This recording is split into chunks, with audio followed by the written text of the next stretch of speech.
Platform पर आप सभी का पुनः स्वागत है। आज है 5 मई 2020। हर रोज की तरह इस वीडियो में भी डिस्कशन करेंगे हिमाचल प्रदेश राष्ट्रीय तथा अंतर्राष्ट्रीय करंट अफेयर्स के बारे में।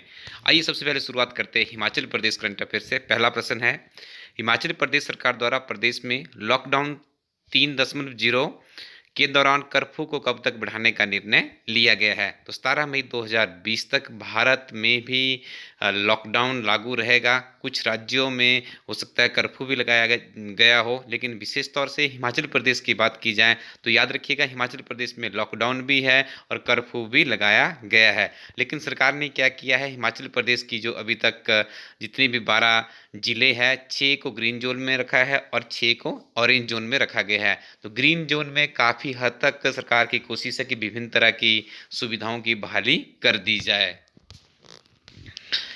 कोरोना वायरस के कारण हिमाचल प्रदेश सरकार द्वारा शराब नीति और टोल नीति 2019-20 को कब तक जारी रखने का निर्णय लिया गया है। 31 मई 2020 तक फाइनेंशियल ईयर को बढ़ा दिया गया है। ये सारे फैक्ट आपके बहुत ही इंपॉर्टेंट है। अगले क्वेश्चन में बहुत ही महत्वपूर्ण प्रश्न डिस्कशन करेंगे। हिमाचल प्रदेश सरकार अगला वित्त वर्ष कब से शुरू करेगी।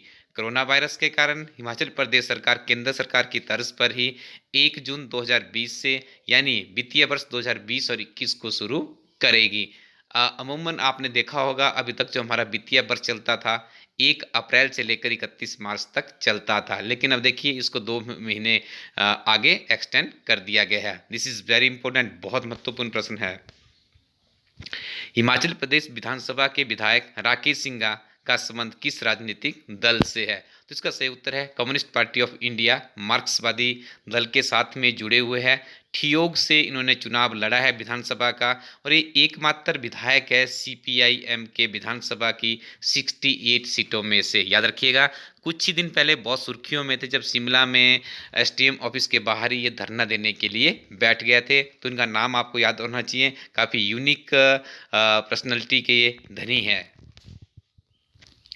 बड़ादेव कमरूनाग का संबंध हिमाचल प्रदेश के किस जिला से है।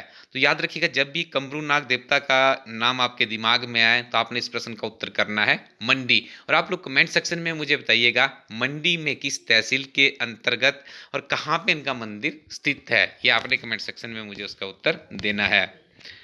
राजकीय आयुर्वेदिक फार्मेसी संस्थान मंडी जिला में कहाँ पर स्थित है। तो याद रखिएगा जो राजकीय आयुर्वेदिक फार्मेसी संस्थान है वो कहाँ पर है, जोगिंदर नगर में है।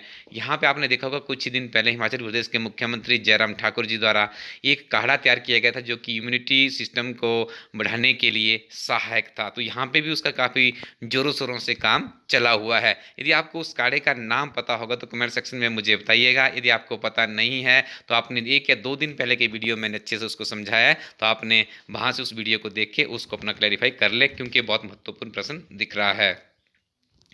तांदी पंचायत हिमाचल प्रदेश के किस जिला में स्थित है। आपसे पूछा जा रहा है तांदी पंचायत कहाँ पे है। ऐसे तो अमूमन आप इसका आंसर आपके सामने आ ही चुका है, लाहौल स्पीति। जब वो ऑप्शनों में आएगा तो आप लोग कंफ्यूज हो सकते हैं और आपको ज्ञात होगा चंद्रा और भागा जो नदी मिलती है वो कहाँ पे मिलती है, तांदी नामक स्थल पर ही मिलती है। उसको भी आपने याद रखना है। आगे डिस्कशन करेंगे बहुत ही महत्वपूर्ण नेशनल और इंटरनेशनल करंट अफेयर्स के बारे में। सबसे पहला है महाराष्ट्र की किस अस्पताल को प्लाज्मा थेरेपी की अनुमति प्रदान की गई है। तो पुणे में सरकारी अस्पताल है, वहाँ पे प्लाज्मा थेरेपी से कोरोना वायरस महामारी को ठीक करने की युक्ति सुझाई जाएगी। और आपको ज्ञात होगा भारत में सबसे ज़्यादा जो कोरोना वायरस के केस दर्ज हुए हैं वो महाराष्ट्र में ही दर्ज हुए हैं। अगला प्रश्न है एक राष्ट्रीय ई कॉमर्स मार्केट प्लेस। थोड़ा सा इसमें मेरे मोबाइल फ़ोन में दिक्कत चली है, पढ़ने में थोड़ी सी प्रॉब्लम्स आती है स्टूडेंट्स, उसके लिए मैं माफ़ी चाहता हूँ, आप लोग ध्यान रखिएगा। एक राष्ट्रीय e commerce market place Bharat के किस संगठन द्वारा शुरू किया गया है। तो इसका सही उत्तर होगा अखिल भारतीय व्यापारी संघ। याद रखिएगा बहुत महत्वपूर्ण प्रश्न है। नेक्स्ट वन इज बाडा ने किस एथलीट पर डोपिंग टेस्ट में विफल होने के कारण 4 साल का प्रतिबंध लगाया गया। तो उनका नाम है संदीप कुमार। अक्सर अलाइड सर्विसेज में तो एक प्रश्न डोपिंग से जरूर पूछा जाता है। अगला प्रश्न है 4 मई को किस दिवस के रूप में मनाया जाता है। आपको बताना है 4 मई को कौन सा दिवस मनाया जाता है। तो याद रखिएगा अंतर्राष्ट्रीय अग्निशमन दिवस 4 मई को मनाया जाता है? कुछ दिन पहले आपने पढ़ा होगा 3 मई एक दिन पहले ही था, तो 3 मई को कौन सा दिवस मनाया जाता है? अंतर्राष्ट्रीय पत्रकारिता दिवस मनाया जाता है।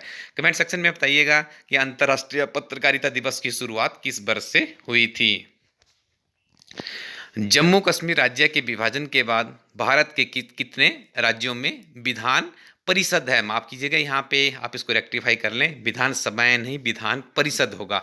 आपसे ये पूछा जा रहा है कि जब जम्मू कश्मीर राज्य था पहले उसका विभाजन कर दिया गया, दो यूनियन टेरिटोरीज बनाई गई, जम्मू कश्मीर और लद्दाख, ठीक है। तो देखिए जो यहाँ पे कितने ऐसे राज्य हैं जहाँ पे विधान परिषदें है, ये आपको बताना है। यदि हम जम्मू राज्य को भी सम्मिलित कर लेते, उसका विभाजन की बात ना करें, 31 अक्टूबर 2019 से पहले की बात करें तो 7 थी हमारे भारत में। लेकिन क्या किया गया, जम्मू कश्मीर में जो उनकी विधानसभा है उसी को भी एट प्रेजेंट रखा गया, विधान परिषद को वहाँ पे स्थगित कर दिया गया है, ठीक है। तो यहाँ पे आप देखेंगे एट प्रेजेंट यदि आपसे पूछ लिया जाए तो बहुत महत्वपूर्ण प्रश्न बनता है कि भारत के कितने राज्यों में विधान परिषद है, तो आप उसका उत्तर करेंगे 6। Next one is also very important. इसमें ये पूछा जा सकता है कि भारतीय संविधान के किस अनुच्छेद में राज्य या विधान परिषद स्थापित करने का वर्णन किया गया है? माफी चाहते हैं, यहाँ पे विधानसभाओं की जगह पे विधान परिषद कर लेना, मैं पुनः वर्ड्स रिपीट कर रहा हूँ, ठीक है। भारतीय संविधान के अनुच्छेद 169 में प्रोविजन किया गया है कि कोई राज्य यदि चाहे वहाँ पे आप सकता हो तो विधान परिषद की स्थापना भी की जा सकती है। नेक्स्ट वन इज हाल ही में कावेरी जल प्रबंधन प्राधिकरण को किस मंत्रालय के अधीन लाया गया है? देखिए कावेरी से एचएस में एक बार प्रश्न पूछा जा चुका है कि ये विवाद किन राज्यों के बीच में था। अब ये प्रश्न भी बड़ा यूनिक प्रश्न मिलता है, और इस बार की बात करें तो जल शक्ति मंत्रालय काफ़ी ज़्यादा सुर्खियों में है, क्योंकि 2022 तक नरेंद्र मोदी जी का सपना है कि हर घर में नल के माध्यम से जल पहुंचाने के लिए प्रयासरत है। तो हाल ही में कावेरी जल प्रबंधन प्राधिकरण को किस मंत्रालय के अधीन लाया गया है? जल शक्ति मंत्रालय के अधीन लाया गया है। भारत में अंतर्राष्ट्रीय वित्तीय सेवा केंद्र प्राधिकरण संस्थान की स्थापना कहाँ पर की जाएगी? तो इसका सही उत्तर है गांधीनगर। आपको ज्ञात गांधीनगर कहाँ पर है? गुजरात में है। स्टूडेंट्स आप हमारी वेबसाइट पे जाइएगा, यहाँ पे आपको बहुत ही उत्कृष्ट अध्ययन सामग्री से लैस किताबें उपलब्ध करवाई जाती है। ऐसी ये किताब है हमारी, इसका नाम है हिमाचल प्रदेश एक समग्र अध्ययन। इस किताब में आपको हिमाचल प्रदेश की संक्षिप्त नोट्स की फॉर्म में पार्ट 1 में सारे के सारे प्रश्न मिलते हैं। उसके बाद पार्ट नंबर 2 में क्लर्क से लेकर ओल्ड क्वेश्चन पेपर वहाँ पे डाले गए हैं। ओल्ड क्वेश्चन पेपरों को इसीलिए सम्मिलित किया गया, जब किताब का आपने पार्ट 1 यदि अच्छे से पढ़ा होगा तो आपको समझ आ जाता है कि कहाँ कहाँ से कौन कौन से प्रश्न इस किताब से कितने प्रश्न पूछे गए हैं।